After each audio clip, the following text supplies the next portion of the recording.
এটা হচ্ছে একটা প্রেজেন্টেশন যেটা হচ্ছে করা হয়েছে পাওয়ার পয়েন্টে।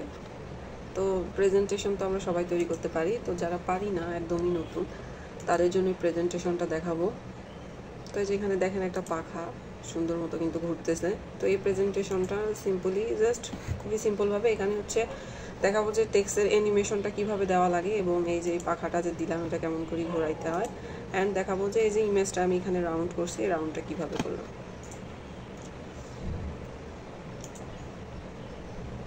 তো আমি চলে যাব পাওয়ার পয়েন্টে। তো পাওয়ার পয়েন্টে যাওয়ার জন্য আমি চলে যাব, এখানে গেলেও হবে।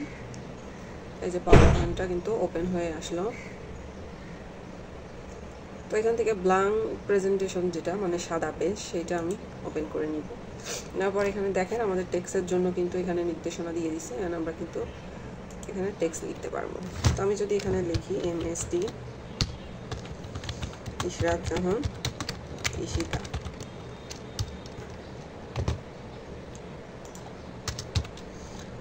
ইশরাত জাহান ঈশিতা লিখলাম, অ্যান্ড হচ্ছে এখানে লিখব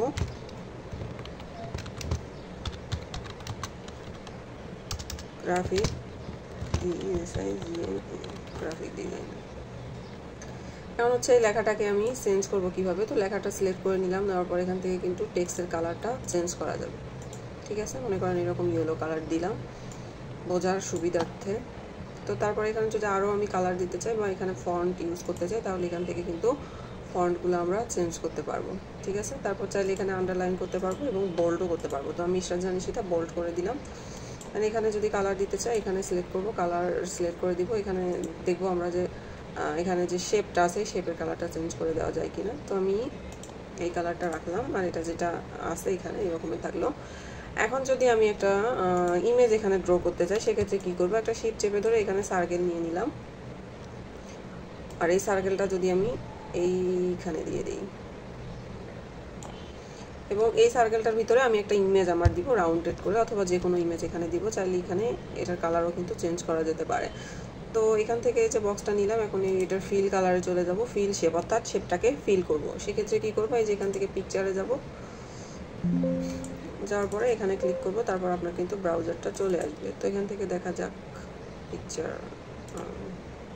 আচ্ছা, আমি যে কোনো একটা পিকচার এখানে নিলাম, দেখেন পিকচারটা কিন্তু সুন্দরভাবে এখানে ফিল হয়ে গেল। ঠিক আছে, তো খুবই সিম্পল বিষয় কিন্তু। এখন যদি আমি লেখার অ্যানিমেশন দিতে চাই,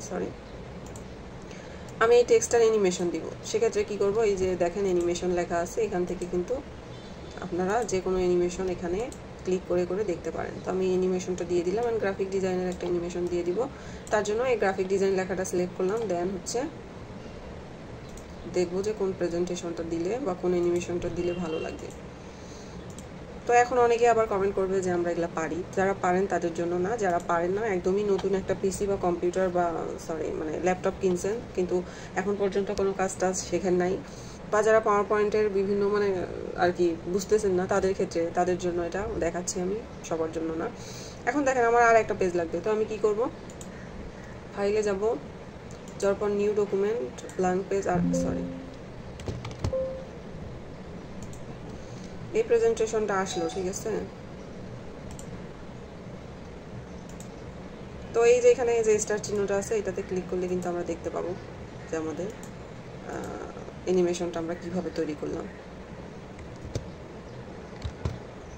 তো কন্ট্রোল এন চাপ দিলে আমাদের নতুন একটা ডকুমেন্ট অ্যাড হবে আসলে, যেটা আমরা নিচে আর একটা পেজ নিব। তো নিচে পেজটা কিভাবে নিব, আচ্ছা নিচে যদি একটা পেজ নিতে চাই সেক্ষেত্রে আমরা কি করব, এই যে এখানে হোমে চলে যাওয়ার পর এখানে নিউ স্লাইড লেখা আছে, নিউ স্লাইডে ক্লিক করব, করার পর আমাদের নতুন একটা পেজ অ্যাড হলো এবং এটা নিচে কিন্তু অ্যাড হলো। তো এরপর আমরা এখানে কি লিখবো, এখানে লিখবো যে এক্সাম্পল EXMPLE এক্সাম্পল। তো এখানে আমরা একটা পাখা তৈরি করব। তো এখন পাখাটা তৈরি করার জন্য কি করব, আমি এগুলো আসলে আমাদের নিজের তৃপ্তির জন্য অ্যানিমেশনটা তৈরি করা। তো এখানে আমি একটা সার্কেল নিয়ে নিব, সার্কেল ড্র হচ্ছে না, তো এরকম একটা সার্কেল এখানে নিয়ে নিব। ওকে, আর চাইলে এই যে এই টেক্সটার ইয়েটা কিন্তু রিমুভ করা যায়। তো এখানে একটা সার্কেল নিয়ে নিব এবং আর একটা সার্কেল নিয়ে নিচ্ছি এখানে, এবং এটা কালারটা চেঞ্জ করে দিলাম, ইয়েলো কালার দিয়ে দিব। আচ্ছা, এরকম রাখলাম। এবার একটা ফ্যানের পাখার প্রয়োজন। তো এটা কিন্তু আমাদের খুবই ছোট দেখা যাচ্ছে, বড় করার জন্য জাস্ট অ্যারো বাটনে ক্লিক করলেই বড় হয়ে যাবে। এখন আমরা এখানে খুঁজবো যে ফ্যানের পাখা। আমি যদি এই শেপটা নিয়ে নিই, দেখেন আমি কিন্তু এই শেপটা নিয়ে নিচ্ছি। এবং রাউন্ড করার জন্য এই যে এখানে রাউন্ড অপশন আছে, এখানে রাউন্ড করবো এবং অলটা প্রেস করে কপি করা যায় কিনা দেখব। কন্ট্রোল সি কন্ট্রোল এফ দিলাম, সরি হয় না কিন্তু। অ্যাডোবি ইলাস্ট্রেটরের কন্ট্রোল সি কন্ট্রোল এফ এখানে দিলে কিন্তু হয় না। তো এই দুইটাকে এখন গ্রুপ করব। শিফট চেপে ধরে দুইটাকে ক্লিক করতে হবে, তারপরে গ্রুপ করতে হবে। যদি আমরা অ্যাডোবি ইলাস্ট্রেটর বা ফটোশপের অ্যাডোবি ইলাস্ট্রেটরের মতো এরকম করে ধরে টেনে সিলেক্ট করতে চাই, তাহলে কিন্তু হবে না। তো এখানে একটা পাখা হইলো, আমাদের তো 4টা পাখা লাগবে। যদি আবার ফ্যানের 3টা পাখা থাকে তবে আমি 4টাই দিব। তো এখানে কন্ট্রোল প্রেস করে কিন্তু কপি করতে হয়। অ্যাডোবি ইলাস্ট্রেটরে অলটা প্রেস করে কপি করতে হয়, আর হচ্ছে পাওয়ার পয়েন্টে হচ্ছে কন্ট্রোল চেপে ধরে কপি করতে হয়।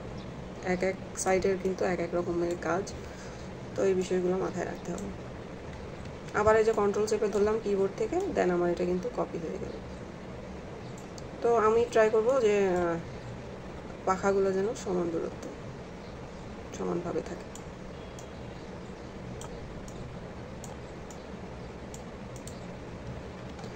তো যেহেতু আমি এটা বুঝতেছি না মানে আমার রাউন্ডটা ঠিক হলো কিনা, সেক্ষেত্রে আমি একটা বড় শেপ নিয়ে নিব। অ্যান্ড শেপটাকে হচ্ছে আমি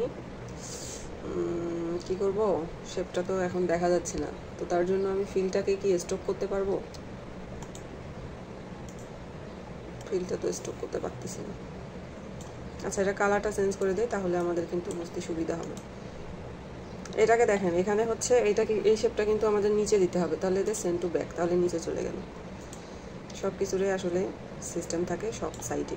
তো দেখেন এখানে কিন্তু আমার হচ্ছে ইয়াটা বেশি বড় হয়ে গেছে, সার্কেলটা আর একটু ছোট করে নিব যাতে আমার ফ্যানের মতো ফ্যানের সমান হয়ে যায়। আর একটু ছোট করব।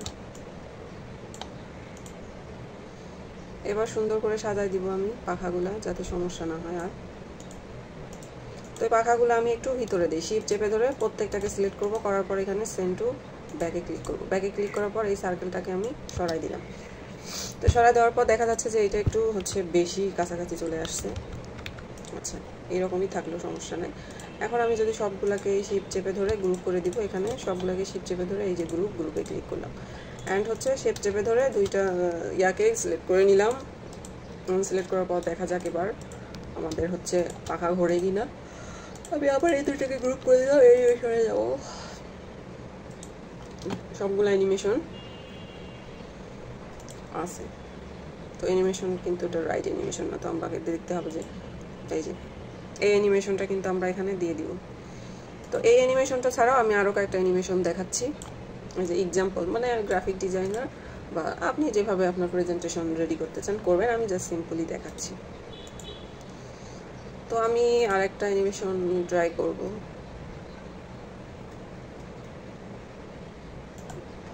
এইটাই নিই, মনে করেন যে এটা একটা পাখা প্রজাপতির, কন্ট্রোল চেপে ধরে এটাকে ঘুরাই নিই। আমি আসলে ট্রাই করি খুব সহজে কাজগুলো করার জন্য এবং সঠিক প্রসেসে করার চেষ্টা করি, তবে এক একজন কিন্তু আলাদা আলাদাভাবে ট্রেনিং দেয়, সেক্ষেত্রে কিন্তু তাদের কাজের ভিন্নতাও থাকে আলাদা। তবে আমি চেষ্টা করি যে কাজটা আসলে আমার করতে সুবিধা হবে, করতে ভালো লাগবে, আমি আসলে সেই কাজটাই করার ট্রাই করি। তো এখান থেকে যদি আপনি নিজের ইচ্ছা মতো কিছু ড্র করতে চান, সেক্ষেত্রে কী করবেন, এখানে কিন্তু পেন্সিল টুল আছে, তো হচ্ছে পেন্সিল টুল দিয়ে আপনারা নিজের ইচ্ছা মতো কিন্তু সব কিছু এখানে আঁকায় নিতে পারবেন। ঠিক আছে, এই যে আমি পেন্সিল টুল দিয়ে আঁকায় নিলাম, কিন্তু আবার হোমে যাব, হোমে যাওয়ার পর এই যে পেন্সিল টুলটা আরেকবার দেখায়, এই যে এইটা হচ্ছে পেন্সিল টুল। তো যারা হচ্ছে নতুন নতুন ডিজাইন করতে চান এখানে, তারা অবশ্যই পেন্সিল টুল ইউজ করতে পারেন। তো শিফট চেপে ধরে আমি কিন্তু এগুলোকে সিলেক্ট করে নিব, দেন হচ্ছে গ্রুপ করে দিব। তারপর শিফট চেপে ধরে সবগুলোকেই গ্রুপ করে দিচ্ছি, এইটাকে আর এইটাকে হচ্ছে গ্রুপ করে দিব। এন্ড হচ্ছে এই যে পাখাটা কিন্তু আলাদা থাকলে, এখন এখানে অ্যানিমেশন দিয়ে দেখি আমাদের কি হয়।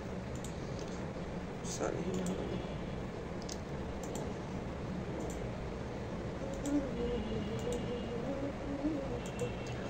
তো প্রজাপতির পাখাগুলো যেমন করে আমি চাচ্ছিলাম যে ওই রকম একটা অ্যানিমেশন, তো অ্যানিমেশন পাচ্ছি না, তো আমাদের সবগুলো অ্যাপ্লাই করে অবশ্যই দেখতে হবে।